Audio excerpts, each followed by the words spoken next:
Ah, Malam. Ya, saya Ya. unmute semua ya. Oke, selamat malam ya semua. Malam ini kita membicarakan 5 bahasa kasih yang terakhir, yaitu words of affirmation ya.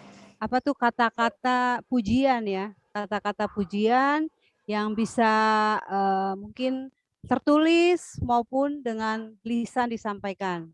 Ya, saya persilakan Bu Laura ya, langsung ya Bu. Suaranya belum ada, Bu. Kita akan lihat videonya dulu ya. Oke.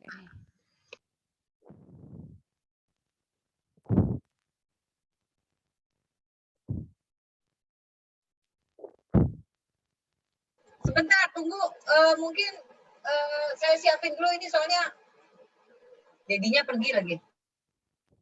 Iya, nggak apa-apa, tenang. Ya. Kita sabar menunggu. Ini soalnya yang jadi artis kita di bulan ini sungguh luar biasa penjiwaannya. Luar biasa loh waktu saya lihat videonya. Wah. Ya asli banget kan? Natural banget Bu artisnya. Ya betul. Video ya? Ya, video. Of affirmation. Ada kok, bantu. Sabar. Siapin. Word of affirmation. Ini ada. Suaranya.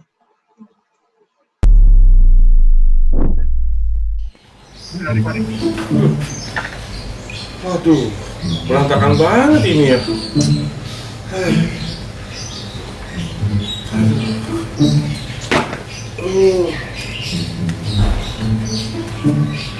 Bisa jatuh kan.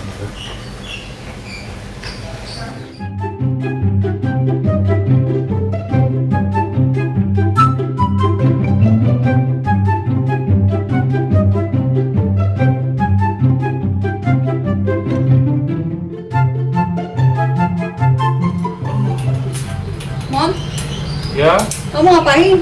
bikin rak sepatu.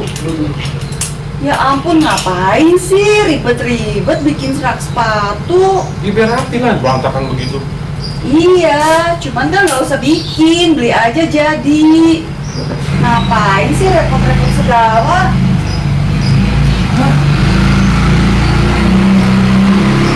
Udah bikin capek-capek, dibantuin kagak, komplain lagi. Hah.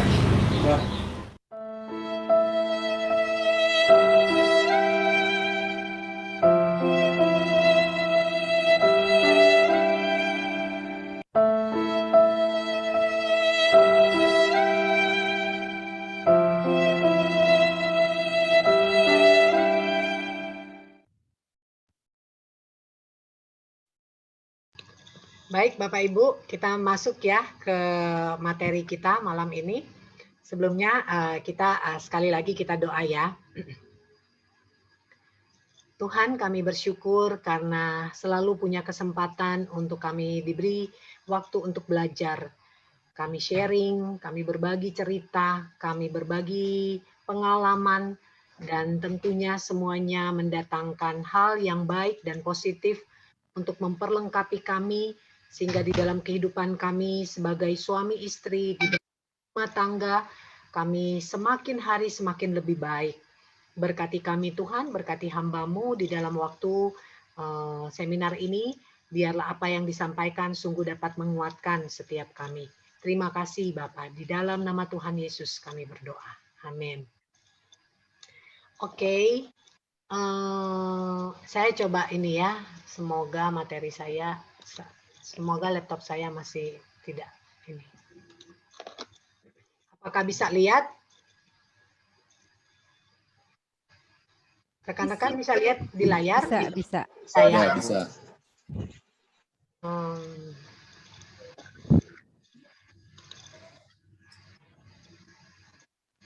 Ya, gini aja lah ya. Nah, jadi kita masuk di minggu ini, bukan minggu ini ya, bulan ini udah yang ke 5 bahasa ini udah yang kelima. Jadi ini udah yang terakhir ya. Saya berharap kalau mungkin Bapak Ibu ada yang tidak mengikuti di bagian-bagian sebelumnya lihat di YouTube sehingga bisa melengkapi dan bisa menangkap semua yang dimaksud dengan 5 bahasa kasih ini. Ya, jadi yang sebelum-sebelumnya sudah dibahas mulai dari beberapa bulan sebelumnya ya, mulai dari GI Oki, terus Yonatan, ada GI Puput, Pak Tatang, lalu kemudian terakhir saya. Saya coba kilas balik ya, atau saya coba kasih introduction-nya. Jadi 5 bahasa kasih ini memang dari satu buku, tapi Abraham Maslow sendiri dia menuliskan ya, menjelaskan bahwa setelah seseorang memenuhi kebutuhan fisiologisnya seperti itu. Ya.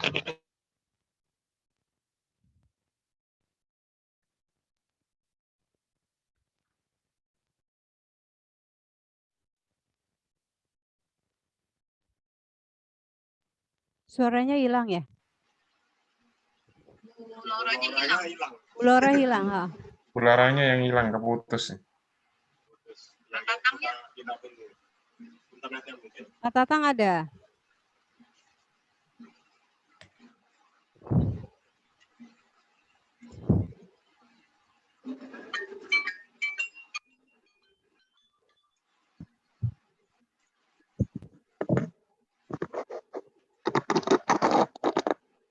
Maaf Bapak Ibu, tiba-tiba, nah memang ini laptop saya tuh udah luar biasa, sangat modern. Tiba-tiba dia bisa mati dengan sendirinya. Ini yang saya takutkan ya. Tapi ini Pak Tatang lagi sementara berusaha coba perbaiki sebelumnya. Bu Laura, saya yang share aja Bu. Boleh deh Pak Dedi coba bantu share dulu ya, nanti kalau ini udah jadi saya lanjutkan. Nah jadi di bagian tadi ya. Ya udah, tapi Nanti Iya. Itunya mana ya Pak Ded? PowerPoint-nya. Nah ini dia. Bisa dimasuk ke PowerPoint yang tadi? saya sedang, nah ini Iya. kayaknya salah. Iya, silakan. Saya share-nya salah. Maaf ya Bapak Ibu, sabar ya.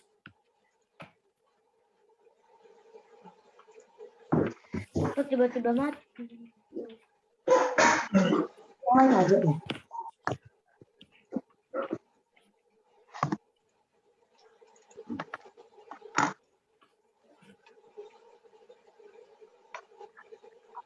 Kelihatan ya?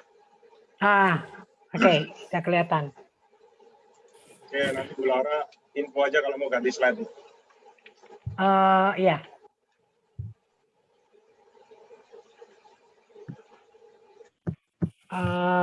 Slide berikut Pak Det.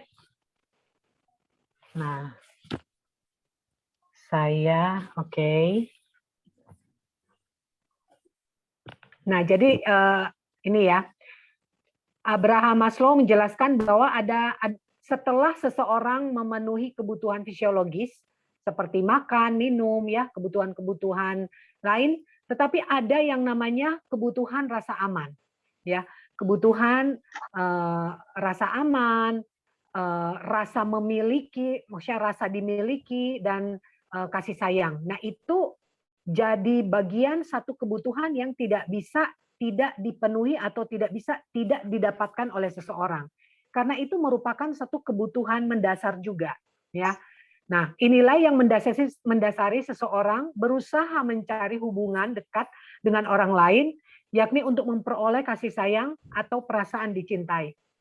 Makanya kenapa kalau kita lihat tingkatan manusia atau perubahan secara mental, fisiologi, dan juga kebutuhan-kebutuhan manusia, biasanya di masa anak-anak, dia dipenuhi dengan rasa sayang, perhatian, kasih sayang dari orang tua. Tetapi ketika anak itu beranjak mulai memasuki masa remaja dan dewasa, dia tidak lagi, bukan berarti tidak disayang oleh orang tua, tidak. Tetapi ada satu kebutuhan di dalam diri manusia, di mana dia membutuhkan yang namanya kasih sayang yang berbeda, bukan kasih sayang hanya sekedar atau dicintai bukan hanya sekedar antara relasi orang tua dengan anak, tetapi ada satu rasa sayang dan juga dicintai yang itu harus dimiliki atau kita dapatkan dari orang yang betul-betul spesial, yang khusus begitu. Nah, perasaan dicintai dan mencintai ini akan kita dapatkan melalui interaksi timbal balik dari orang lain. Nah, dalam hal ini, dalam konteks kita ini yaitu dari pasangan. Nah, kenapa disebutkan timbal balik? Karena kita nggak bisa kalau cuman salah satu pihak yang mencintai, sementara pihak yang lainnya sepertinya tidak, nggak bisa. Itu akan menjadi pincang dan tidak sehat.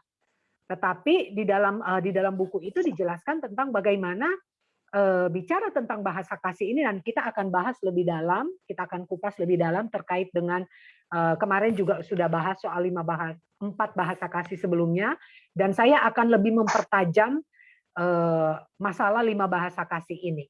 Karena itu bukan hanya sekedar kita tahu apa yang menjadi bahasa kasih dari pasangan kita. Nggak bisa cuma sekedar itu. Ya, tetapi ada hal-hal yang lain yang memang perlu kita cermati dan kita kerjakan.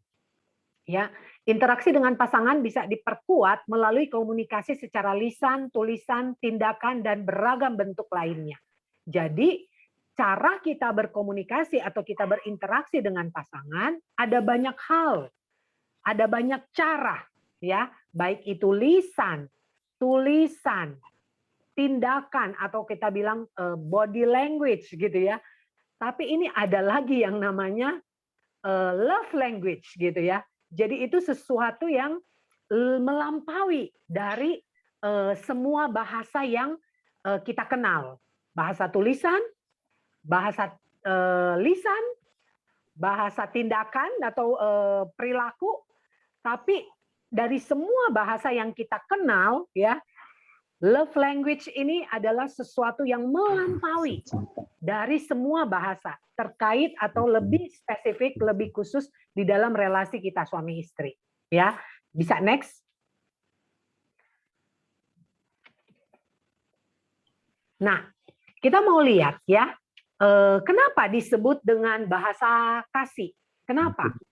Nah, manusia itu diciptakan Tuhan dengan berbagai keunikan. Ya, setiap makhluk hidup dirancang untuk mampu berkomunikasi dengan makhluk hidup lainnya. Nah, ini yang penting kita pahami ya, bahwa kita ini unik. Kita makhluk ciptaan Tuhan ini, khususnya manusia ini sangat unik. Ya, ketika kita anak kembar aja, saya nih kembar ya, saya dengan kembaran saya aja banyak sekali perbedaan sebenarnya. Mungkin secara physically orang melihat mirip. Dan kalau dengar suara saya dengan kembaran saya, orang bisa salah tangkap. Dipikir itu saya. Karena suara kami pun bisa mirip banget begitu. Tapi ada banyak hal yang kami juga banyak berbeda. Nah, itulah yang disebut dengan keunikan. Jadi setiap makhluk hidup itu dirancang untuk dari keunikan itu kita mampu untuk berkomunikasi dengan makhluk hidup lainnya. Dengan sesama ya, dalam sesama manusia. Nah, ada banyak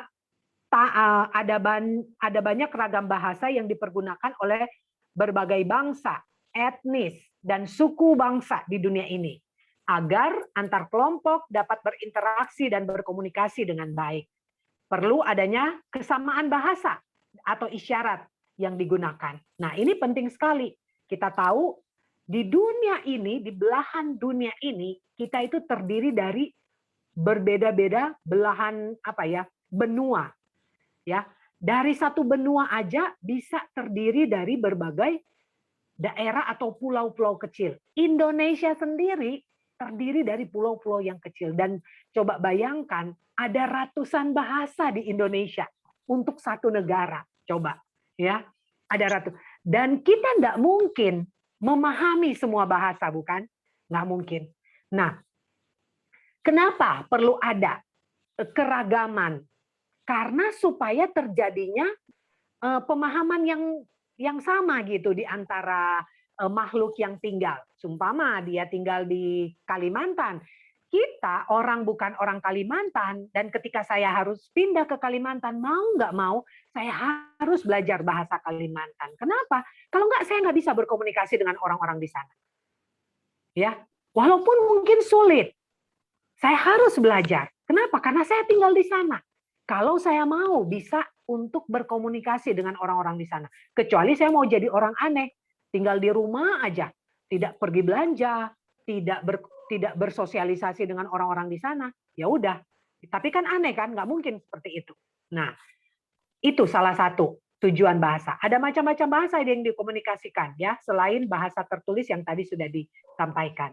Nah, tujuan komunikasi itu sendiri seperti yang tadi, selain ada kesamaan bahasa, tapi tujuan komunikasi itu sendiri adalah demi kelangsungan hidup dan menghindari kesalahpahaman atau perpecahan. Nah, ini yang saya juga mau sampaikan, dan ada relasinya, ada keterkaitannya dengan relasi kita sebagai pasangan.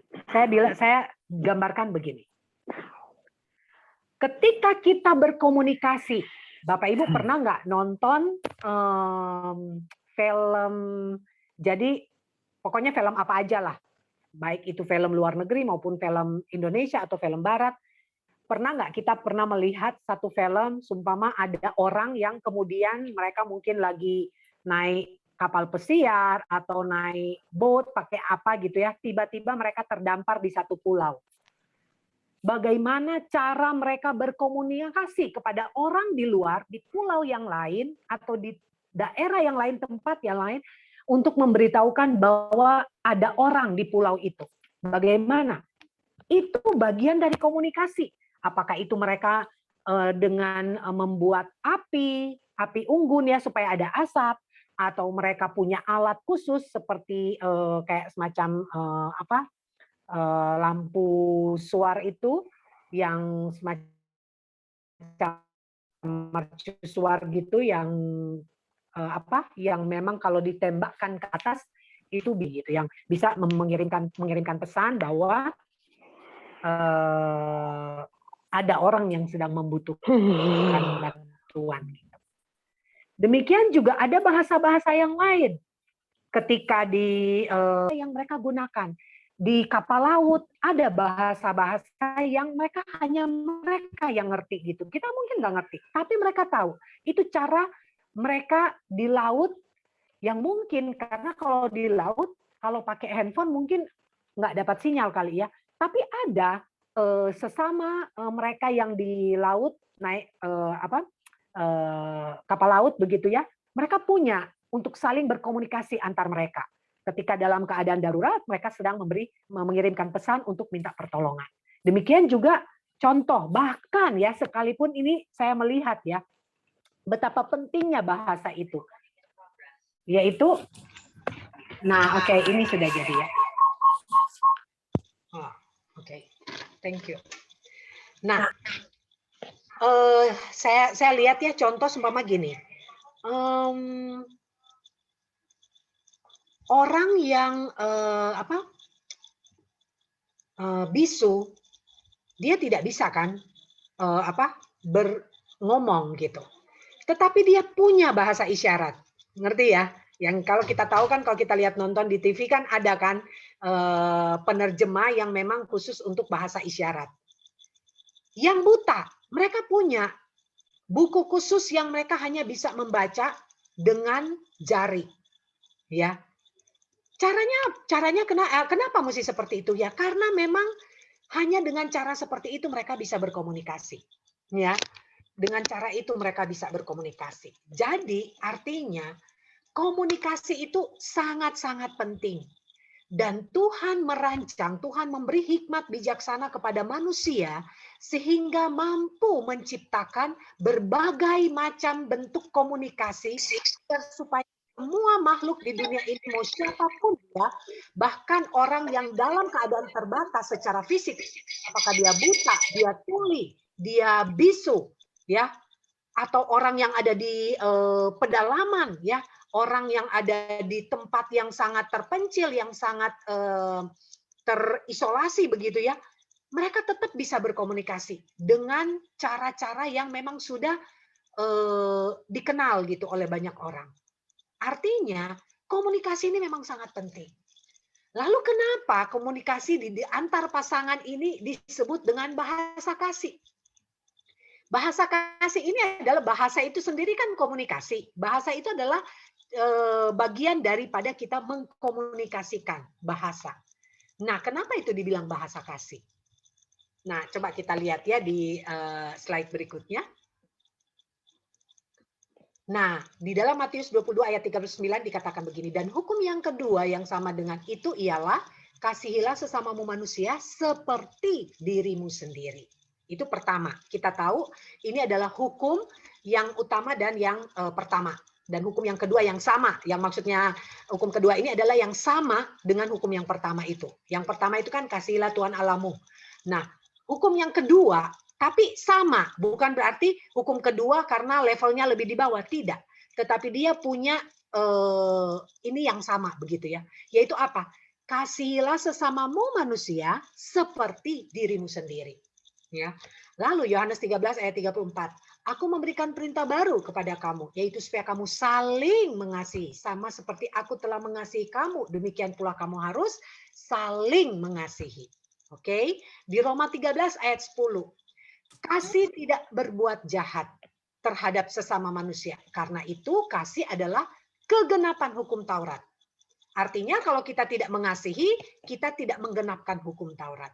Jadi ini serius, ini penting. Kenapa? Sehingga Rasul Paulus di dalam surat Roma, dia menjelaskan ini, memberi satu penekanan. Lalu di Efesus pasal 5 ayat 28. Demikian juga suami harus mengasihi istri sama seperti tubuhnya sendiri. Siapa yang mengasihi istrinya, mengasihi dirinya sendiri. Tentunya ini bukan cuma suami, istri pun harus begitu. Harus mengasihi suami seperti dia mengasihi dirinya sendiri. Kenapa ayat-ayat ini kalau kita perhatikan, itu menuliskan bagaimana atau memberitahukan bagaimana kita mengasihi, tetapi bukan hanya di sini perintah mengasihi itu lalu kemudian kita menuntut orang lain mengasihi kita. Tidak. Di sini jelas sekali selalu dikatakan bahwa mengasihi itu timbal balik, ya. Jadi kasihilah sama manusia seperti dirimu sendiri. Artinya apa?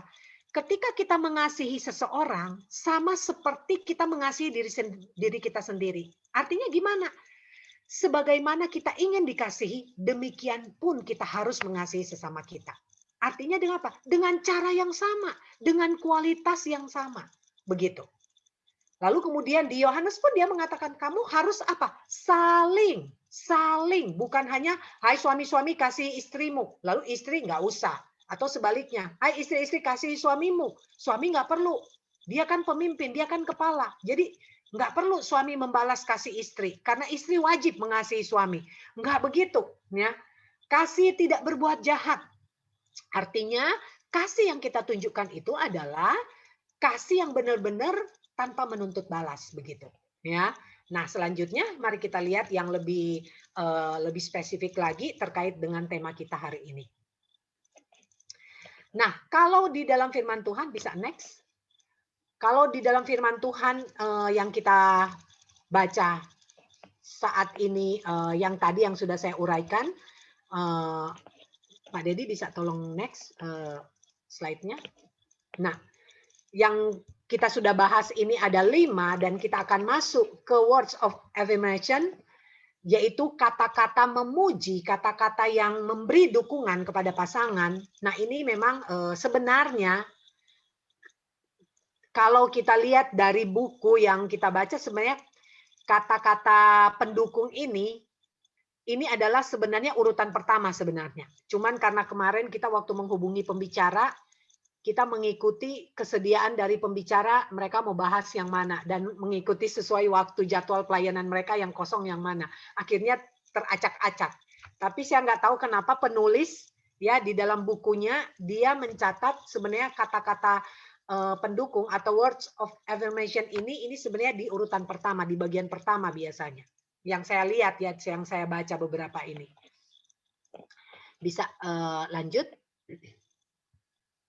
Nah, salah satu cara kita menunjukkan kasih atau cinta kita kepada pasangan yaitu melalui apa? Melalui kata-kata. Kata-kata itu sangat powerful, ya.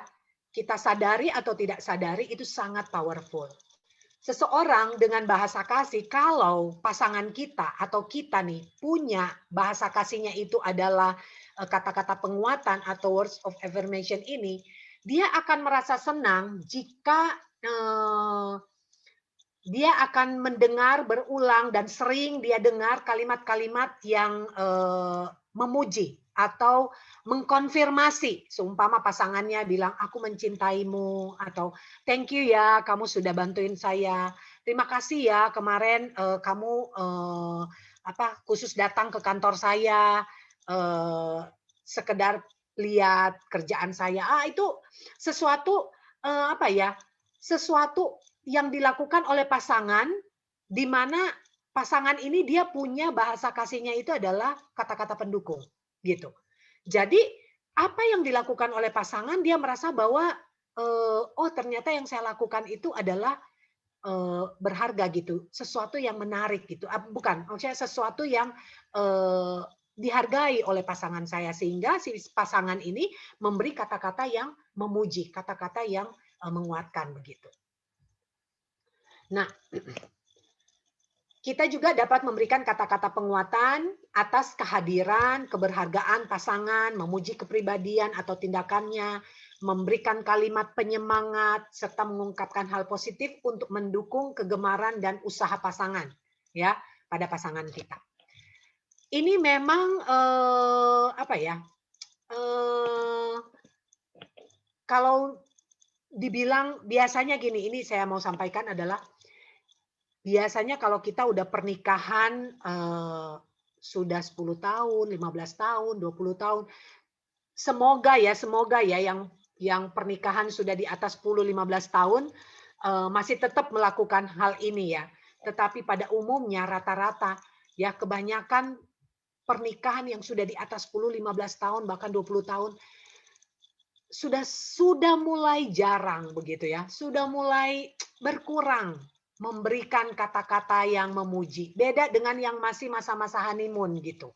Kalau masih masa-masa honeymoon, aduh apa-apa tuh kata-katanya tuh manis-manis, selalu apa-apa dipuji, tidak lupa berterima kasih, selalu bilang I love you gitu kan. Kata-kata semua yang manis-manis. Tapi giliran udah pernikahan 10 tahun, ya 15 tahun, 20 tahun, wah saya nggak tahu.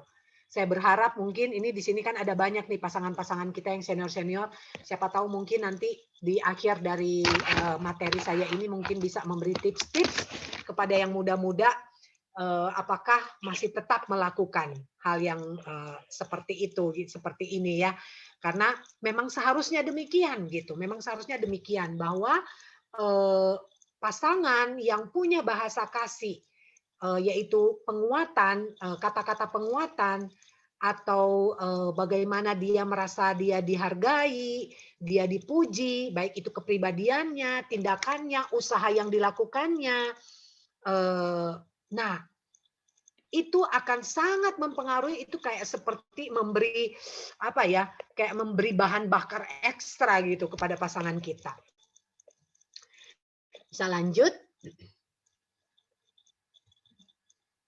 Nah, di dalam membahasakan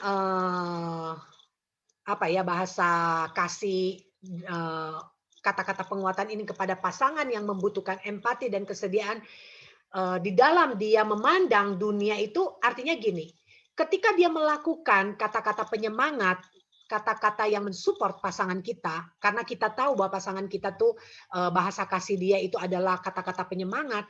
Nah, kita penting sekali untuk kita melihat bahwa kita lakukan itu dari sudut pandang pasangan, bukan dari sudut pandang kita. Ya, jadi ini juga, jadi kita juga jangan sembarangan ya. Contoh kayak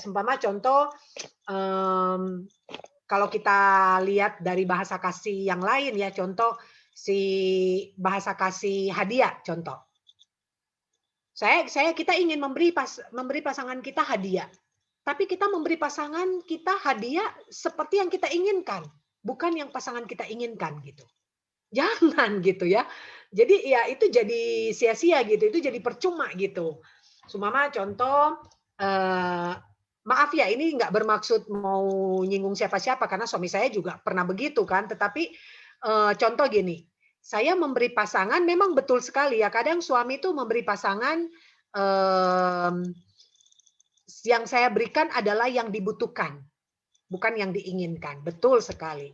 Tapi kalau seumpama itu sesuatu yang memang kita lakukan demi untuk menyenangkan dia, apakah itu di hari khusus, seumpama mungkin itu anniversary, atau di hari ulang tahunnya, atau apalah di hari khusus gitu ya dari pasangan kita, jangan kita memberikan sesuatu yang menurut kita, kalau saya diberikan ini, saya suka. Lalu akhirnya saya memilih itu untuk diberikan kepada pasangan kita. Padahal pasangan kita nggak butuh itu. Nah sama, kata-kata penguatan pun begitu.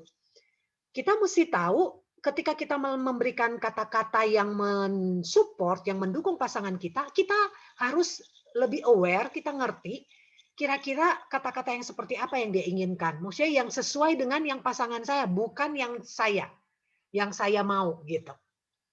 Jadi ini juga penting ya. Nah, kita perlu mengetahui terlebih dahulu hal apa yang penting dan yang memiliki nilai personal bagi pasangan kita. Sehingga kata-kata penguatan yang diberikan khusus kepada pasangan akan terasa bermakna baginya. Pasangan merasa dicintai, dihargai, ya melalui apa yang kita sampaikan. Nah, jadi kalau kita mau memberikan bahasa kasih, orang-orang yang pasangan yang punya bahasa kasih, kata-kata penyemangat, kata-kata penguatan, kata-kata pujian, kita jangan juga ngomong jangan cuman hal yang kelihatan general begitu, jangan. Sebaiknya kita memang menyampaikan itu lebih ke personal, lebih ke dirinya dan apa yang dilakukannya, lebih spesifik sehingga itu membuat dia merasa oh, pasangan saya memperhatikan apa yang saya lakukan dan dia menghargainya. Jadi ketika kita mendapatkan kata-kata pujian itu, kita tahu bahwa pujian itu bukan hanya kata-kata pujian yang dia juga bisa sampaikan kepada orang lain. Ngerti ya maksud saya? Tetapi kata-kata pujian itu memang ditujukan spesial untuk saya, untuk pasangan kita, gitu. Jadi ini juga perlu kita perhatikan. Lalu berikutnya, nah, komunikasi tidak berjalan dengan baik bukan saja terjadi antara apakah itu suatu bangsa, etnis, suku bangsa yang berbeda bahasa, tetapi bisa juga terjadi di dalam pasangan suami istri, ya, dengan bahasa yang sama namun dengan bahasa kasih yang berbeda. Kenapa? Dibilang bahasa yang sama namun bahasa kasih berbeda. Ya, kita sama-sama mengerti apakah kita berkomunikasi dengan bahasa Indonesia, kita berkomunikasi dengan bahasa Inggris, kita berkomunikasi dengan bahasa Mandarin mungkin, kita berkomunikasi dengan bahasa Ke, apapun bahasa yang kita biasa gunakan dengan pasangan kita, mungkin itu bahasa yang sama, tetapi dengan bahasa kasih yang berbeda. Nah, ini yang berbahaya. Ketika komunikasi itu terjalin, tetapi dengan bahasa kasih yang berbeda, nanti nggak nyambung, pasti nggak nyambung. Kenapa? Walaupun bahasa yang kita gunakan itu, saya mengerti, saya mau makan ya. Dia tahu yang dibilang tuh mau makan, tahu bahasa mau makan. Tetapi itu ketika bahasa kasih kita itu berbeda, itu yang salah satu pasangan itu bisa menangkap bahwa oh si pasangan ini nyindir nih. Oh nyindir mau makan padahal nggak ada makanan, contoh. Oh si pasangan saya nih lagi ngomong sesuatu yang udah tahu saya lagi seperti ini kok nyuruh makan. Mungkin. Nah ini dia. Bahasa sama, tetapi penyampaiannya atau yang kita terima bisa berbeda. Kenapa? Karena bahasa kasihnya itu berbeda. Ini yang seringkali terjadi di antar pasangan. Kenapa terjadi miskomunikasi?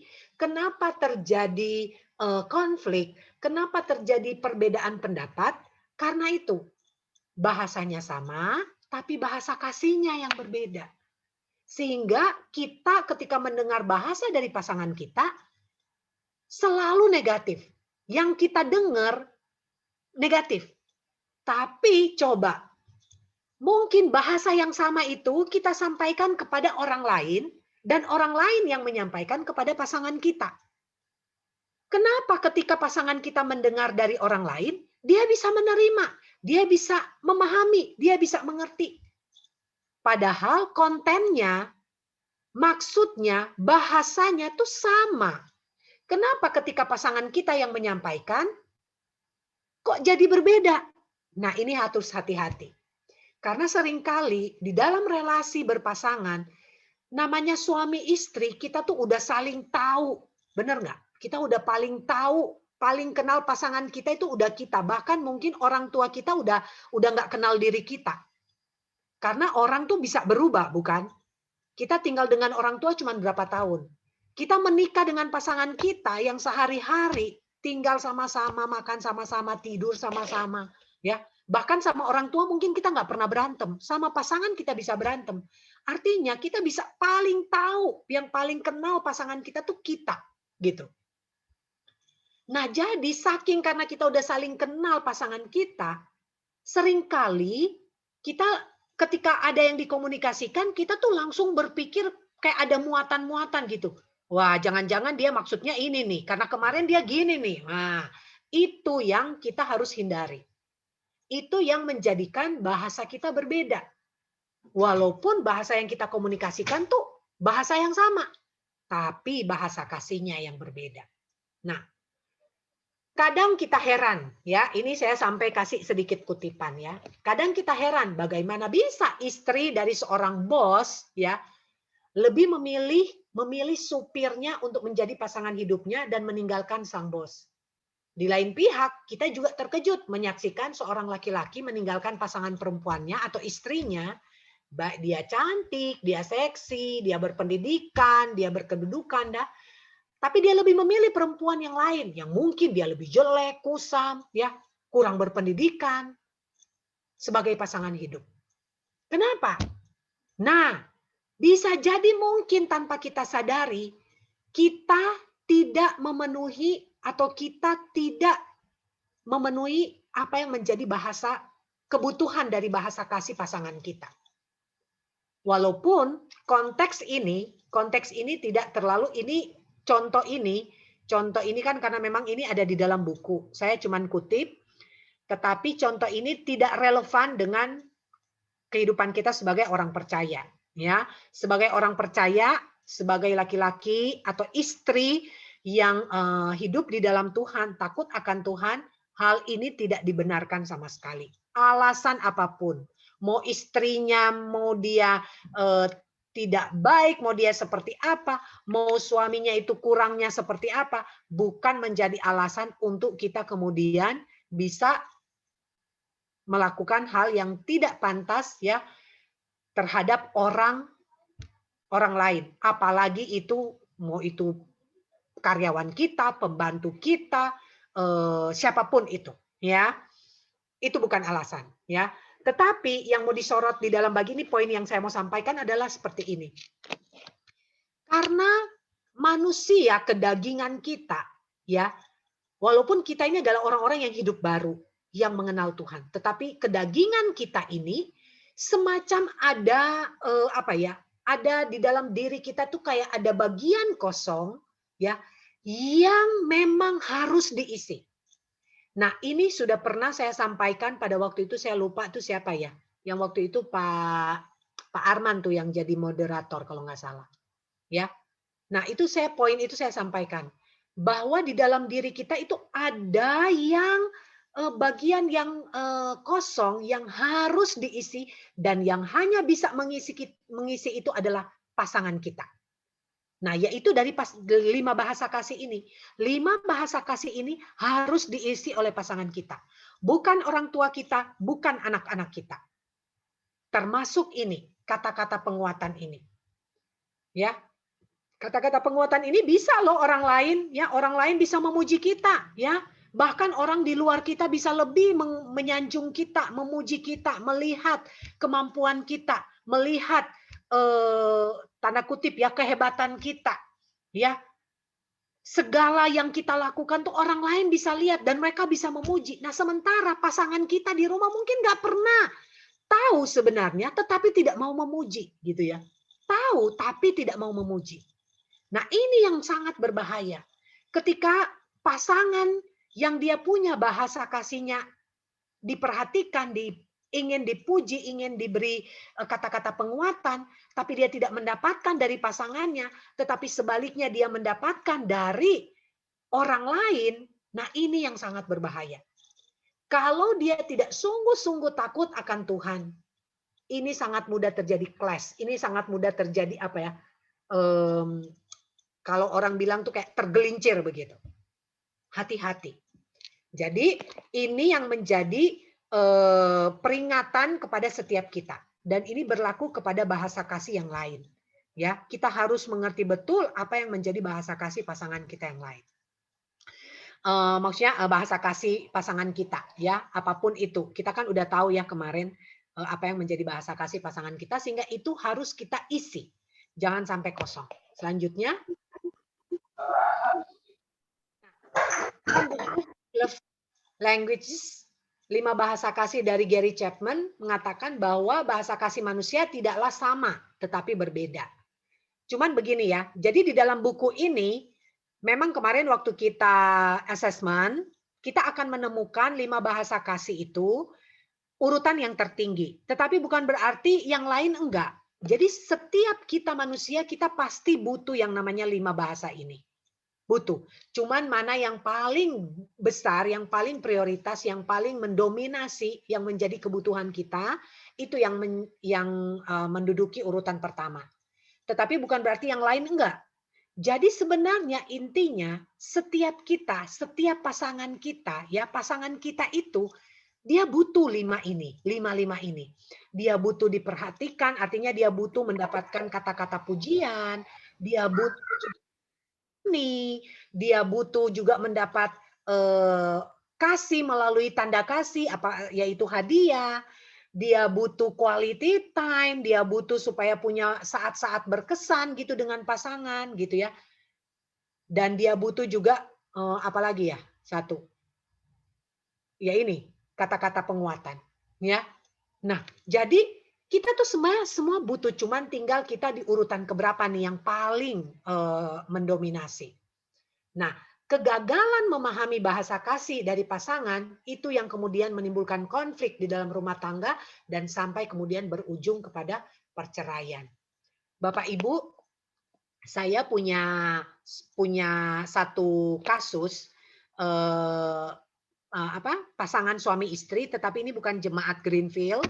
Ini dia tuh cuman karena satu daerah dengan saya dan dia tahu saya hamba Tuhan, jadi dia sering semacam konseling begitu ya. Satu ketika memang saya cukup lama tidak berkomunikasi dengan ibu ini, tapi tiba-tiba satu ketika saya mendapat SMS. Saya sebenarnya tidak dekat dengan dengan si istrinya. Justru yang saya kenal baik malah suaminya. Saya kenal baik justru suaminya. Saya baru kenal istrinya ya setelah mereka menikah begitu ya. Setelah mereka menikah lalu kemudian saya kenal, tapi akhirnya istrinya ini jadi dekat dengan saya gitu. Dan istrinya sering komunikasi dan konseling dengan saya.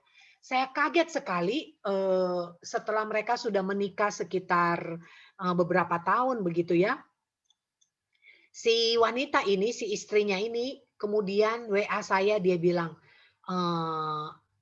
Bu Laura, saya dengan suaminya ya, dia bilang, saya dengan suami saya mulai hari ini saya pisah, tapi belum cerai, tapi dia udah tinggalin suaminya. Saya bilang, loh kenapa? Dia bilang, saya ketemu suami saya dengan perempuan lain, begitu. Saya kaget sekali, ya, saya kaget sekali.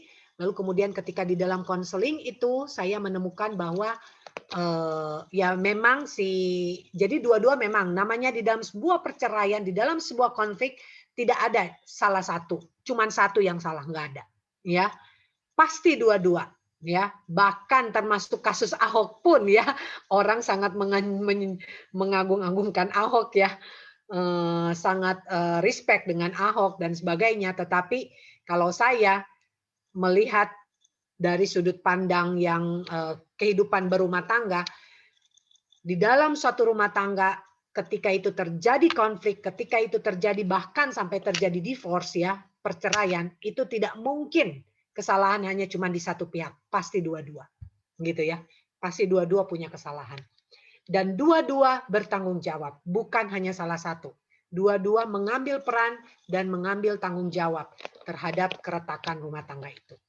Nah, jadi yang kasus yang tadi, yang ini, dan saya menemukan ternyata ketika mereka di dalam konseling itu saya menemukan bahwa memang dari awal ketika pernikahan mereka itu terbentuk, memang dari awal itu sudah sangat tidak dibangun komunikasi yang baik dan yang sehat. Nah ini, jadi ini yang perlu kita waspadai. Kita jangan anggap enteng. Kalau GI Puput bulan lalu sampaikan apa? Kalau kita biarkan itu suatu saat itu cuman kayak seperti bom waktu. Tinggal tunggu, tapi suatu saat dia akan meledak. Bom waktu itu kan sudah ada kayak timernya ya. Dia hanya tidak akan meledak ketika itu dia dijinakkan. Tapi selama dia tidak dijinakkan, bom itu tetap akan meledak. Karena dia itu sudah disetting akan meledak. Nah, sama seperti itu. Jadi rumah tangga kalau kita tidak kerjakan, tanda kutip ya, tidak dijinakkan, one day, suatu saat, mau kapanpun, jangan dibilang bahwa oh sudah kalau pernikahan udah ini, enggak. Ada pernikahan yang sudah 25 tahun bercerai. Kenapa?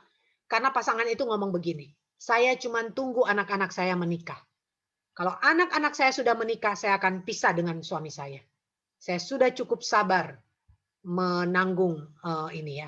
Jadi seperti itu, coba bayangin. Sampai ada pernyataan seperti itu tuh mengerikan sekali.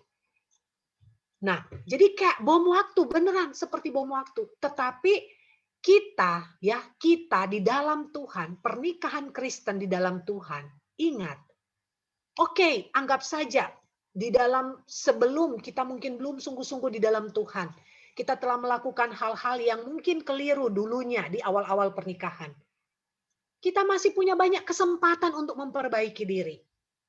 Dan ingat, kita tuh ada Tuhan. Tuhan yang mempersatukan kita. Maka Tuhan yang akan menolong kita. Bukan kita menolong diri kita sendiri. Kita menolong diri kita sendiri mungkin kita nggak sanggup. Kenapa? Karena kita punya kedagingan. Apalagi kita udah terlanjur, tanda kutip ya, terlanjur kita udah nggak seneng sama pasangan kita. Nah kalau kita udah nggak seneng, yang tadi, satu bahasa, tapi beda bahasa kasihnya. Nah udah nggak nyambung tuh. Mau digimanain juga udah nggak akan pernah nyambung. Kenapa? Karena selalu bawaannya pokoknya negatif terhadap pasangan kita. Nah ini bahaya. Itu akan terus ditunggangi, dipakai oleh si jahat, si iblis untuk terus memprovokasi kita, selalu memanas-manasi kita bahwa tuh pasangan kamu memang kayak gitu, memang dia kayak gitu, udah dia nggak akan bakalan berubah, dia memang orangnya kayak gitu. Nah itu hati-hati, bahaya. Jadi kita sebagai pasangan-pasangan Kristen, pasangan yang hidup di dalam takut akan Tuhan, pasangan-pasangan yang memiliki Tuhan, yaitu juru selamat kita. Kalau kita menyerah dengan kehidupan pernikahan kita, itu artinya kita mengecilkan kuasa Tuhan. Itu artinya kita mengatakan bahwa Tuhan tidak sanggup memulihkan hubungan rumah tangga saya. Nah itu nggak benar. Itu bukan yang dikehendaki Tuhan. Seburuk-buruknya pasangan kita, mau itu suami, mau itu istri, sejatuh-jatuhnya dia, sesalah-salahnya dia, kita nggak bisa angkat dia.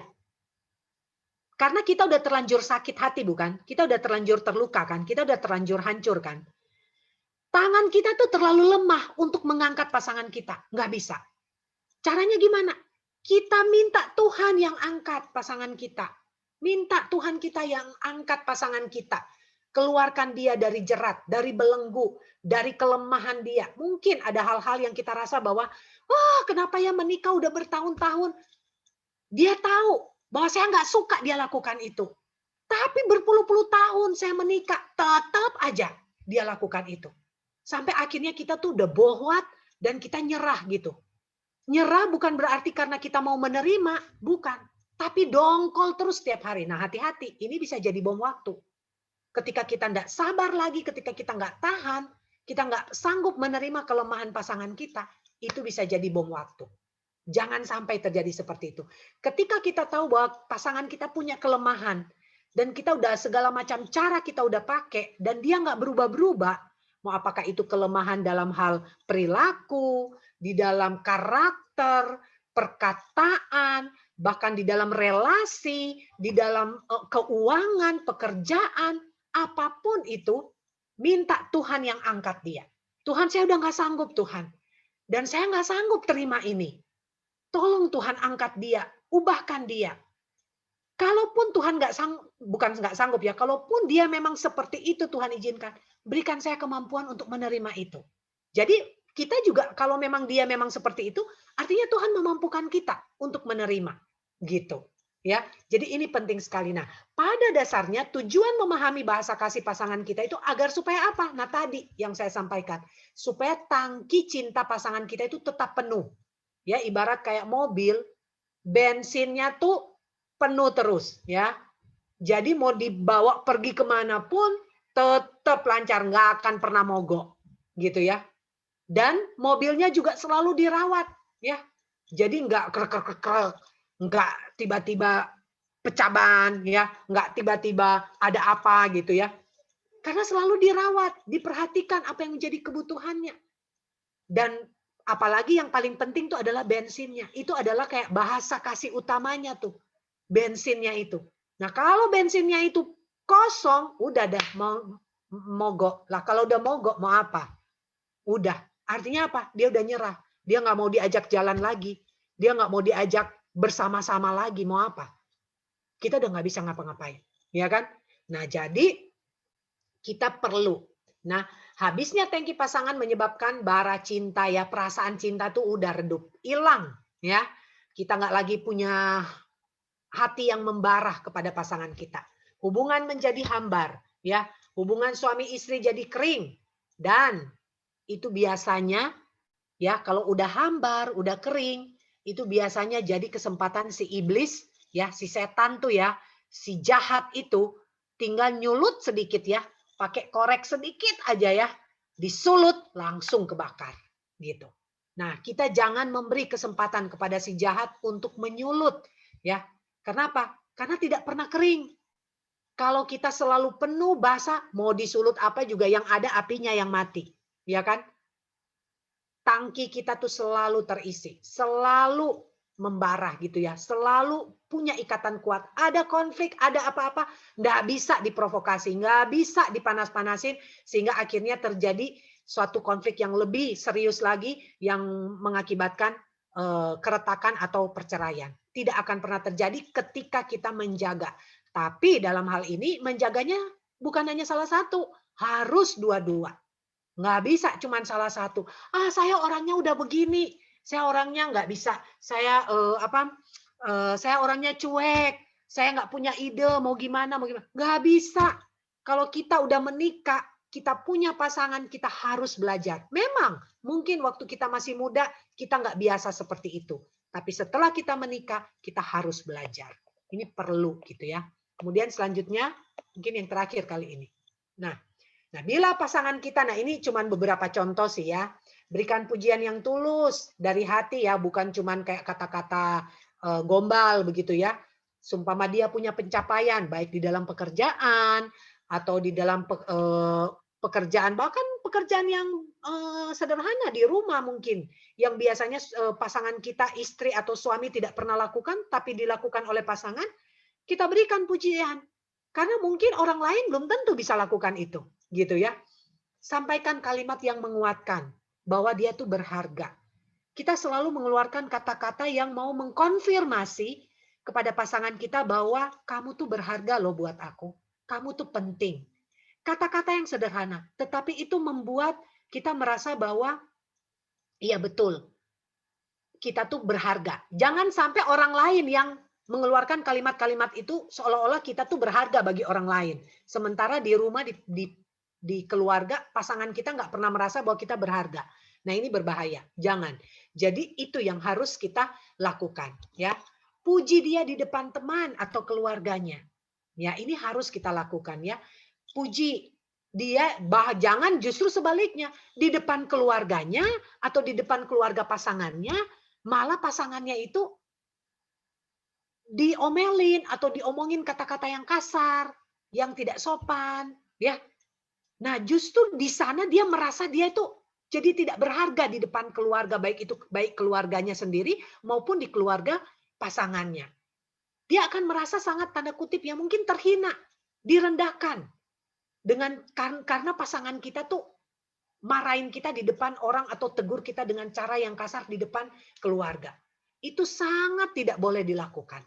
Sangat semarah-marahnya kita, setidak-tidak setujunya kita dengan pasangan, jangan lakukan itu di depan keluarga. Ya, ini harus kita lakukan. Ini harus kita perhatikan ya. Menahan diri. Kalaupun kita mau sumpah ada yang kita nggak setuju, jangan di depan ada orang tuanya atau ada saudaranya, jangan. Ya, masuk kamar atau kemana gitu ya, atau tunda dulu baru kemudian disampaikan. Jangan karena itu akan merenggut harga dirinya, rasa keberadaannya ya, itu akan sangat hancur. Saya secara pribadi ya, Bapak Ibu, saya tuh setelah saya menikah, saya tuh mami papi saya tuh memberi pesan kepada kami semua anak-anak, kalau ada apa-apa jangan pernah tanda kutip ya kayak berantem salah paham dengan keluarga pasangan, dengan keluarga suami atau keluarga istri. Pesan kepada kalau ke saudara saya yang laki-laki, jangan ada apa-apa sampaikan dengan pasangan sendiri. Jangan langsung kita tuh debat dengan keluarga pasangan, jangan. Jadi sampai saya menikah, udah mau 15 tahun ya ini ya, tahun ini tahun ke-15 kami menikah. Ya puji Tuhan ya, setidak-tidak setujunya saya, setidak-tidak ada hal yang saya merasa kurang pas ya, kurang ini, udah paling banter saya sampaikan ke Pak Tatang, ke suami. Tapi tidak akan pernah saya langsung secara frontal gitu ya, langsung dengan apakah ibu mertua atau dengan saudaranya atau apa gitu ya. Ketika ada sesuatu yang saya rasa ini kok kayaknya nggak benar nih, ini nggak pas gitu, nggak gitu ya. Kenapa? Karena ya itu saya menjaga dan itu pesan orang tua saya.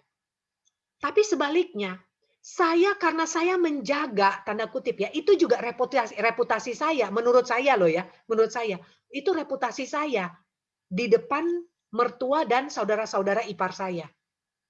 Gitu, saya nggak pernah mau konflik, setidak setuju, setidak apapun saya tidak pernah konflik atau ngomong yang tidak pantas, yang kasar atau apapun tidak pernah ya ke mertua atau ke saudara ipar saya. Tapi saya pun pengen sekali, ini yang saya pengen sekali Pak Tatang itu pun begitu. Dia pun seperti itu. Ya, kalau di depan keluarganya, dia jangan ngomong sesuatu yang kasar gitu di depan keluarganya. Karena bagi saya itu dia tuh merendahkan reputasi saya, yang saya sudah bangun sedemikian rupa, yang saya tidak pernah mau berkonflik, tidak mau ini dengan keluarganya, dan saya benar-benar sangat-sangat kecewa ketika dia melakukan tindakan yang menurut saya itu tanda kutip ya, merendahkan saya di depan keluarganya. Karena gini, jadi ini satu contoh ya. Jadi Pak Tatang itu sebenarnya mungkin saya tahu dia itu tidak bermaksud untuk melakukan hal yang demikian, tidak, saya tahu. Tetapi satu ketika waktu itu saya pulang di rumah mertua, saya lupa itu acara apa atau memang cuma pas pulang ke Bandung waktu itu. Nah, kita lagi ngomong apa gitu ya. Terus mau makan atau gimana saya lupa sih kasusnya, pokoknya saya lupa, nggak terlalu, sebenarnya itu bukan hal yang penting, kita nggak berantem, kita nggak ini.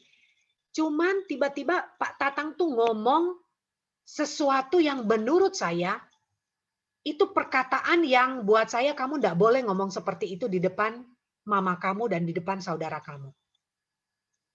Jadi saya ngomong apa, dia ngebalasnya, ini menurut saya yang waktu itu ya. Dia ngebalas ke saya tuh menurut saya kasar.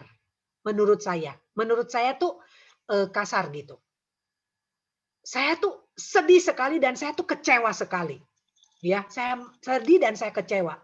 Walaupun saya tahu setelah saya coba dalam keadaan saya sudah tenang, saya berpikir mungkin memang dia nggak bermaksud begitu.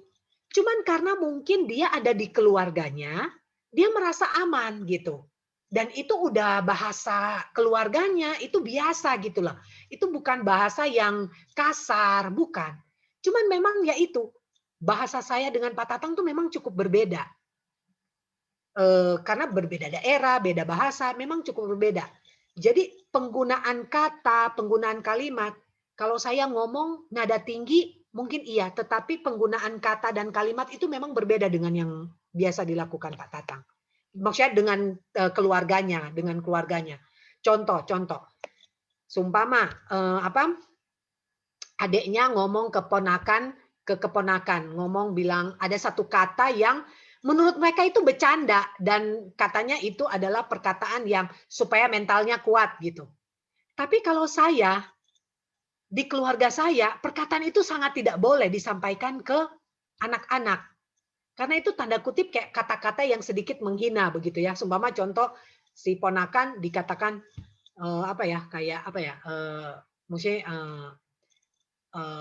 seumpama dekil atau pokoknya mereka tuh kayak ada julukan-julukan gitu. Jadi menjuluki seseorang itu dengan nama sesuatu yang menurut saya tuh agak sedikit tidak pas gitu ya. Tapi kalau di keluarga mereka itu biasa, itu bukan saling menghina, bukan. Itu memang cara mereka bercanda dan cara mereka ya, mungkin itu cara mereka berkomunikasi dan itu fine gitu loh buat mereka. Tapi kalau buat saya yang baru masuk di dalam keluarga itu, saya ngerasa itu tidak bisa begitu. Ya nggak tahu ya, mungkin karena keluarga saya tuh mami saya guru sehingga kata-kata itu tuh tidak boleh, kata-kata yang bilang bodoh, goblok, terus bilang jelek, bilang hitam, bilang pokoknya bilang doyok, maksudnya kata-kata yang yang mengindikasikan untuk menggambarkan seseorang gitu loh. Nah, kami di keluarga tidak bisa, tidak boleh begitu. Nah, makanya pada waktu peristiwa yang tadi yang saya ceritakan, saya coba ingat-ingat lagi. Mungkin saat itu dia tidak bermaksud gitu untuk ngomong kasar atau mau merendahkan saya di depan keluarganya. Sama sekali enggak. Setelah saya dalam keadaan, tapi dia nggak ngerti. Saat itu saya sedih gitu. Saya sedih sekali karena saya merasa dia tuh merendahkan saya. Dia tidak menghargai saya di depan mertua dan saudara-saudara ipar. Padahal saya sebegitu menjaganya reputasi saya di depan mereka gitu. Saya tidak pernah mau melakukan bahkan keluar kata-kata yang tidak pantas atau kasar atau apapun, nggak pernah gitu ke mereka gitu. Nah, jadi itu yang perlu kita saling menjaga gitu ya. Pujian, baru memperkenalkan dia. Nah, ini juga penting ya, ini terakhir. Memperkenalkan dia sebagai pasangan di keluarga atau teman-teman. Supaya dia merasa bahwa ketika pasangan kita ikut dengan kita selalu memperkenalkan siapa dia. Maksudnya jangan dianggap kayak dia cuma teman jalan, teman yang ikut.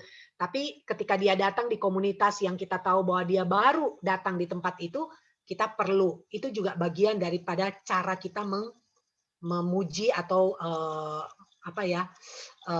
mengafirmasi lah ya keberadaan dia, bahwa dia penting, dia orang yang penting yang kita cintai, yang kita kasihi gitu. Nah, yang terakhir, mengapa? Ini pertanyaan buat kita semua ya. Ini sebenarnya pertanyaan retorik sebenarnya. Pertanyaan yang tidak perlu kita jawab. Jadi yang jawab tuh kita jawab masing-masing. Mengapa kita menikah? Ketika kita menikah karena kita mencintai pasangan kita kan? Iya nggak? Nah, karena kita mencintai pasangan kita sehingga kita memutuskan kita menikah. Tapi apa yang menjadi tujuan pernikahan? Kenapa setelah kita menikah yang ada kita kok lebih bukannya setelah di dalam sebuah penyatuan pernikahan harusnya cinta itu semakin hari semakin disempurnakan, bukan? Dari cinta yang pertama, cinta yang mula-mula yang kita ketemu, terus kita rasa cocok, lalu kita saling cinta. Ketika itu disatukan di dalam ikatan suci pernikahan, harusnya cinta itu semakin sempurna, harusnya semakin lebih cinta. Nah, tapi yang terjadi di dalam banyak sekali pernikahan, justru semakin lama menikah, semakin itu renggang, semakin ini ya. Nah, seberapa penting pasangan di dalam hidup kita? Kalau kita merasa bahwa pasangan kita itu penting, maka pernikahan itu perlu kita pertahankan. Nah, kita merasa itu perlu nggak untuk kita pertahankan pernikahan itu? Atau kita merasa bahwa pernikahan ini ya udah hanya sekedar sebuah pernikahan, ikatan pernikahan di depan gereja, di depan ini dan catatan sipil, tapi kalau udah nggak cocok, udah cerai aja. Apakah seperti itu? Nah, tapi kalau memang kita merasa bahwa pernikahan kita itu penting, pertanyaan selanjutnya, apakah kita sudah mengerjakan tugas kita yang tadi? Karena untuk memenuhi kebutuhan bahasa kasih pasangan kita itu PR, itu tugas, itu tanggung jawab, itu kewajiban, bukan pilihan, boleh atau tidak saya kerjakan, tidak. Itu semacam kayak tugas sekolah yang diberikan guru kepada anak-anak. Kalau dia tidak mengerjakan tugas, dia mendapat nilai 0. Kalau dia semua tugas yang diberikan dia tidak kerjakan, dia mendapat nilai 0. Kalau dia mendapat nilai 0, artinya dia tidak naik kelas. Kalau dia tidak naik kelas setiap tahunnya, artinya dia tidak lulus. Sama, pernikahan pun begitu. Kalau kita tidak mengerjakan tugas, kita malas-malasan, ya kita anggap ini nggak penting, besok juga bisa kok, nanti masih ada hari esok kok, masih ada hari esok, udah nanti besok aja. Kita tidak mengerjakan tugas kita, tanggung jawab kita, panggilan kita, kewajiban kita, maka jangan kaget kalau kemudian kita nggak naik kelas atau kita nggak lulus. Pernikahan kita gagal. Ya, apa yang ingin kita perbaiki dari apa yang sudah kita dengar? Apa yang mau kita perbaiki melalui bahasa kasih? Karena kita udah tahu bahasa kasih dari pasangan kita, apa yang kita mau perbaiki. Itu bisa kita jawab masing-masing ya. Oke, silakan masuk ke tanya jawab. Kalau ada yang mau bertanya. Mengingat waktu kita juga ya, udah sangat mepet ya. Sorry, jadi kepanjangan ya. Silakan kalau ada yang mau bertanya, boleh dibuka ininya, speakernya. Sebelum kita tutup.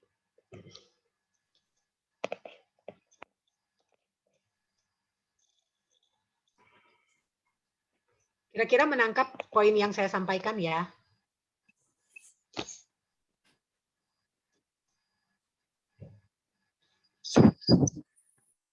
Natali mau bertanya nih, Natali. Ya, silakan. Apa ya? Ya sebenarnya pernikahan yang udah cenderung yang udah lama ya. Tadi Cilora kan juga ada bilang kalau yang pernikahan udah 10-15 tahun mungkin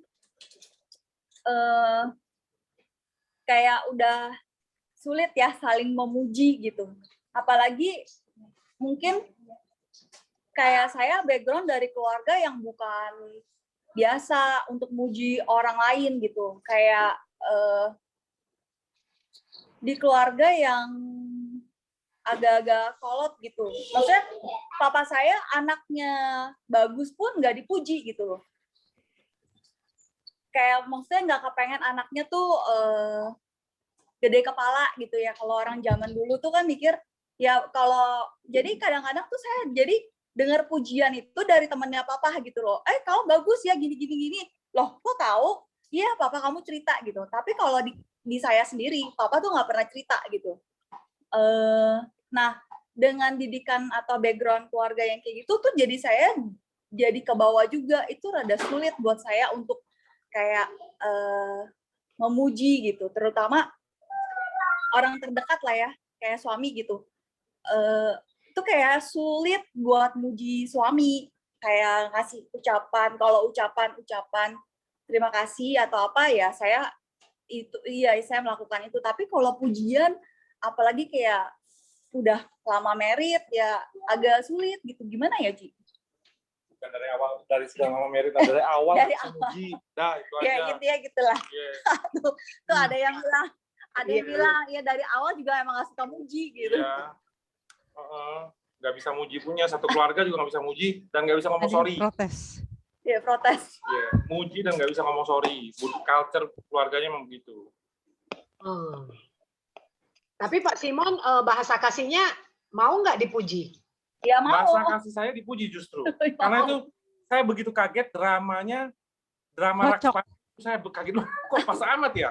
Gitu. Itu kan ya dan- pas lah kata gue yang mikir. Iya, dan itu nada Natali cerewetnya itu real, live. Itu real live. Simon juga real. Cerewetnya itu benar-benar begitu ceritanya. Emang kelihatan alami banget ya? Alami, natural. Kenyataannya begitu.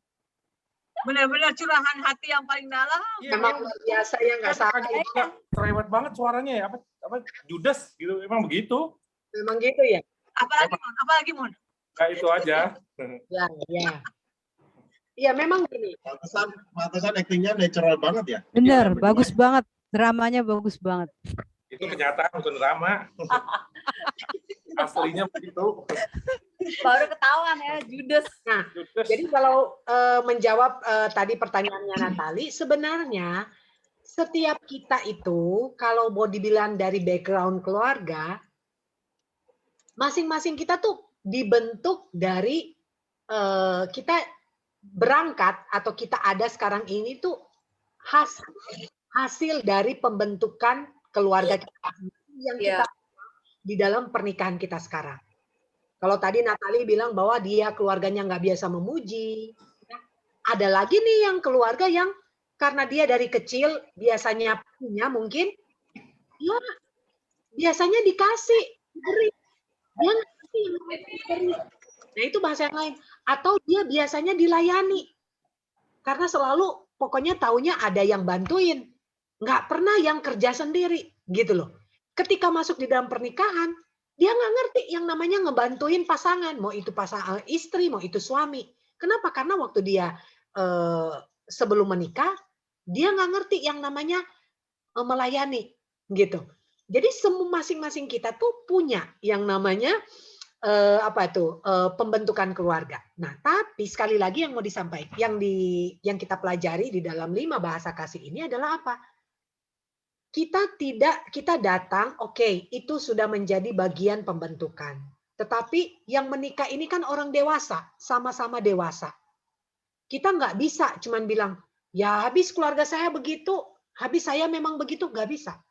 Kita belajar untuk menyatukan perbedaan itu. Ketika kita tahu bahwa oh ternyata saya tidak terbiasa dengan seperti ini, mau enggak mau saya harus belajar. Saya harus belajar bagaimana bagaimana saya bisa menjawab atau memenuhi kebutuhan bahasa kasih pasangan saya. Jadi itu mesti belajar. Jadi ya saya percaya Bu Natali pasti sudah mempelajari, maksudnya sudah memahami dengan ini. Tetapi, nah untuk kita semua, saya yakin ada nih PR-PR yang harus kita lakukan untuk pasangan kita, bukan? Walaupun kasusnya beda, tapi mungkin prinsipnya sama, bahwa kita dibentuk dari keluarga, kita nggak biasa begini, tapi ternyata pasangan saya bahasa kasihnya ini. Nah, kita harus belajar. Itu perlu sekali. Gitu. Iya. Nah, contoh ya kayak saya nih, saya jarang saya dari keluarga yang karena kami keluarga banyak ya, kakak beradiknya banyak. Mami papi saya kayak nggak punya waktu untuk yang namanya quality time. Jadi mami papi saya tuh waktunya itu benar-benar boleh dibilang bekerja.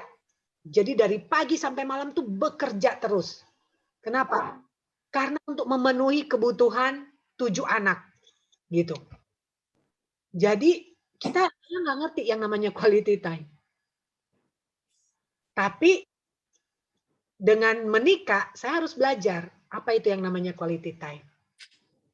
Beri waktu, memberi telinga, memberi seluruh diri saya ya, bukan hanya sekedar waktu, yang penting saya datang ikut jalan, tapi setelah jalan makan sibuk sendiri apa nggak bisa. Jadi memberi seluruh keberadaan kita ini buat pasangan kita.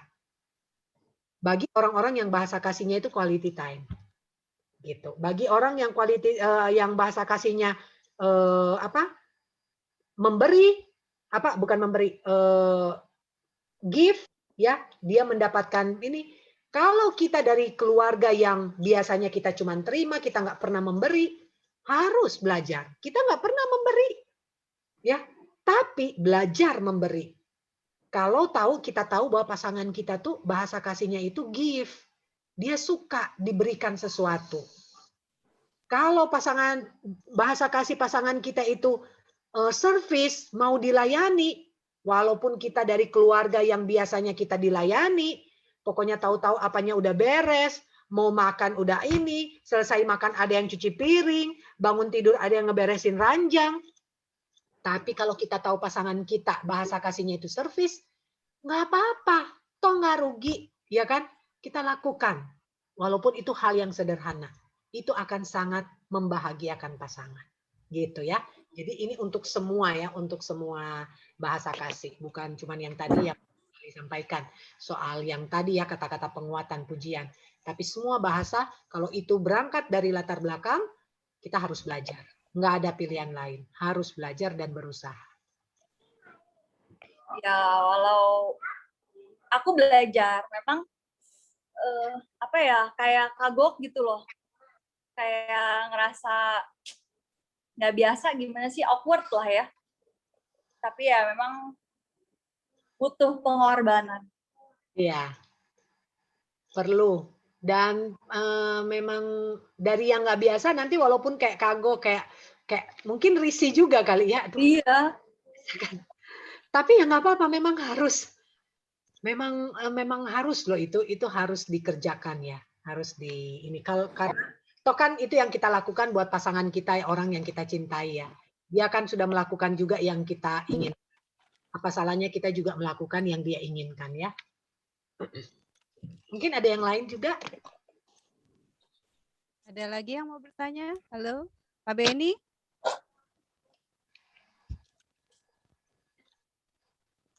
Pak Rusdi? Mungkin bukan pertanyaan kali ya Bu Yanti ya, Laura. Ya. Ada survei secara psikologis internasional, katanya orang keturunan ataupun dari negeri Chinese itu salah satu suku yang sangat tidak romantis. Iya betul Pak, setuju. Nah, dan otomatis itu juga mungkin terbawa ke kita yang merantau di Indonesia ya. Ke nenek moyang gitu keturunannya. Nenek moyang. Pada umumnya sih kalau saya perhatikan ataupun saya rasakan ada bukan fenomena ya, ada kondisi di mana kita itu mungkin ini bisa kategori egois juga kali ya. Ingin dipahami. Dipahami bahwa inilah saya, seperti itu. Sehingga kalau kita mencoba melakukan hal-hal yang mungkin dikondisikan atau kategori romantis tadi itu, sepertinya bukan diri kita jadinya gitu. Iya, jadi kayak aneh ya. Jadi kayak aneh atau dibuat-buat seperti itu. Ya mungkin kayak gitu sih, Ibu Laura. Nah, Oke. Mungkin Pak Tatang bisa bantu menjawab.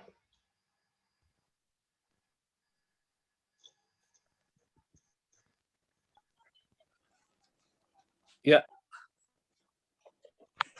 memang seringkali ketika berpacaran di dalam kondisi relasi yang sedang panas-panasnya gitu ya, seringkali seseorang akan menampilkan sesuatu yang memberikan kesan kepada pasangannya dan sebagainya, dan itu keluar dari dirinya. Dan survei juga membuktikan setelah menikah ternyata banyak sekali perubahan. Dan itulah yang terjadi gitu ya. Itulah yang terjadi di dalam pernikahan, di dalam relasi. Yang terpenting adalah bagaimana kita bisa bertumbuh, bisa maintain, terus belajar, karena itulah yang sebenarnya yang Tuhan inginkan sih, agar pernikahan kita bertumbuh. Kalau terkait pernikahan dengan kita itu bisa berkembang. Pak Tatang yang disampaikan Pak Beni tadi, yang biasanya orang Chinese itu tidak romantis. Betul, betul. Tapi kan sekarang ini prosentasenya justru meningkat Kenapa? Karena ternyata orang-orang Chinese pun terbuka gitu ya, terpengaruh dengan dunia, dan mereka melihat model-model pernikahan yang berbeda dari yang mereka lihat sebelumnya dari orang tua mereka. Karena seringkali kan kita belajar berkeluarga itu dari role model kita, orang tua kita. Nah, ketika kita mendapatkan memori seperti itu dari sejak kita kecil, oh ternyata menikah itu suami istri itu seperti ini. Tetapi ketika di dalam waktu berkembang dan kemudian mereka belajar, tentunya ada hal-hal baru. Jadi insight-insight penting di dalam pernikahan mereka. Nah, ternyata sekarang ini banyak justru keluarga Chinese yang keluar dari apa yang sudah terbentuk di dalam terinternalisasi dari sejak kecil gitu. Model pernikahan yang misalnya seperti tadi dikatakan tidak romantis, yang sangat menekankan paternalistik gitu ya. Tapi akhirnya kemudian terjadi pernikahan yang egalitarian antara suami istri, kesamaan antara pria wanita seperti itu.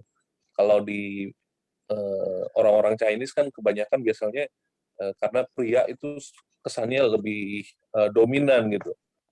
Tapi sebenarnya enggak. Tuhan menginginkan pernikahan yang egalitarian. Dan masalah romantisme pun di sana terpengaruh oleh berbagai macam hal-hal yang paling sangat mempengaruhi kita, misalnya media dan juga dalamnya termasuk ada film dan sebagainya. Dan tentunya ketika melihat itu dan melihat ada begitu banyak hal lain yang di luar sebenarnya yang mereka tangkap dari sejak kecil, mereka mulai belajar untuk mengembangkan, termasuk mengembangkan pernikahan mereka dengan romantisme. Mungkin itu dari saya. Ada lagi terakhir? Waktu kita tinggal 4 menit. Ya, banyak yang belum bersuara sih, Bu. Pak Haryono belum, Pak Victor belum. Semoga sudah menangkap ya yang dimaksud. Jadi sudah cukup jelas. Sudah cukup jelas ya. Jadi sekali lagi ya, saya pertegas poin kita adalah kita harus ketika kita ngerti bahwa, dan ini kalau nggak salah pernah nih Bu Etna nanya, bukan nanya tapi ngomong ya, yaitu biasanya orang kalau dia mau diperhatikan, dia memperhatikan, biasanya dia juga mau diperhatikan. Betul nggak situ ya? Bu Etna pernah ya ngomong itu ya?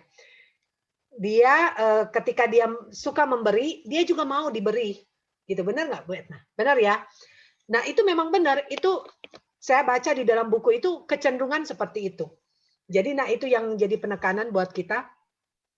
Kita perlu aware ketika kenapa saya suka sekali memberi. Karena sebenarnya mungkin saya juga pengen diberi. Kenapa saya suka memuji? Karena bisa jadi saya juga memang kepengen dipuji. Jadi kalau saya merasa bahwa saya ingin dilayani, berarti kalau saya, berarti kita juga harus melayani, gitu maksudnya ya. Jadi kita harus melakukan tindakan timbal balik begitu.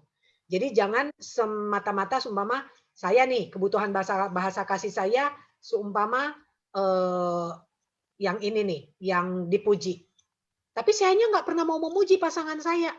Ya nggak bisa, jangan. Nggak boleh begitu. Saya punya kebutuhan bahasa kasihnya dipuji. Tapi saya sendiri pelit gitu memuji. Atau saya punya kebutuhan bahasa kasih, kepengen banget kalau saya tuh di hari-hari khusus dapat hadiah atau dapat apa. Tapi sayanya nggak pernah ngasih apa-apa gitu ketika pasangan kita ulang tahun, contoh, atau anniversary. Atau sayanya kepengen banget kalau seumpama suami saya pulang walaupun dia capek, terus dia ajak jalan-jalan quality time. Tapi kita juga nggak mau. Gitu ya, punya banyak alasan. Nah, jadi kembali lagi ingatkan ya sebagai penutup, kita Harus selalu pokoknya jangan egois. Ketika kita pengen dilayani, kita juga mau melayani. Ketika kita pengen diberi, kita juga harus memberi. Ketika kita pengen diperhatikan, kita harus memperhatikan. Ketika kita pengen dipuji, kita harus memuji. Kita pengen dihargai, kita harus menghargai pasangan. Makanya itu yang disebut bahasa kasih, saling mengasihi, ya. Dan itu menggenapkan hukum Taurat. Ya, kiranya Tuhan menolong setiap kita, pasutrian, ya, semua pasangan-pasangan suami istri, supaya kita semakin bisa menggenapkan kegenapan hukum Taurat itu dengan cara apa? Kita saling mengasihi pasangan kita dengan cara yang tepat, dengan bahasa yang tepat. Bukan hanya satu bahasa, tetapi di dalam bahasa kasih yang sama juga. Ya, Tuhan menolong kita. Mari kita berdoa, minta Pak Tatang tutup di dalam doa.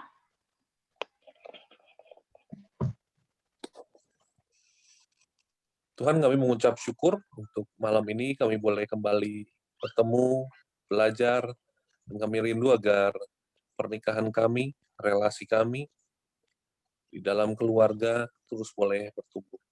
Karena itu bagian yang kami dengar itu kiranya boleh membantu kami untuk kembali memikirkan dan kembali melakukan sesuatu yang menjadi terobosan. Tentunya bagi pertumbuhan pernikahan kami, pertumbuhan relasi kami, dan mencapai tujuan daripada kehidupan keluarga kami, seperti yang Tuhan kehendaki. Terima kasih untuk malam hari ini. Tuhan terus bersama dengan kami boleh menikmati istirahat kami bersama dengan orang-orang yang kami kasihi. Di dalam Kristus kami bersyukur dan kami berdoa. Amin. Amin. Thank you. Terima kasih. Terima kasih. Ada pengumuman nggak, Natali? Udah ya, itu aja ya. Udah, Oke, selamat malam. Ya. Mau foto Kita mau dulu. foto bersama dulu. Mau foto bersama. Buka kamera ya. Dibuka dulu.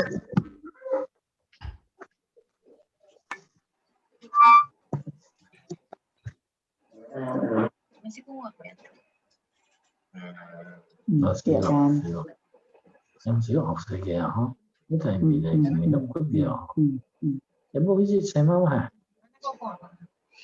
Oke, yuk kita mulai ya. Kita foto ya. 1, 2, 3. Ada. Udah. Kita ulangi sekali lagi. Sorry. Oh, belum. Belum. 1, 2, 3. Oke. Thank you ya semuanya. Oke, makasih semua. Selamat malam, Pak Dedi. Malam, malam. Bu Natali, Pak Simon, Pak Beni, Pak Tatang, Cilora, Pak makasih. Rusdi, Terima Bu kasih Arti, semuanya, Bu selamat Lili, malam. Pak Atur, Selamat Pak Denny, Bu malam. Filia. Bye semuanya. Hai semua. Bu Yanti, makasih. Sayangkan ya. Pak Arman, Sama-sama. Bu Rusdi.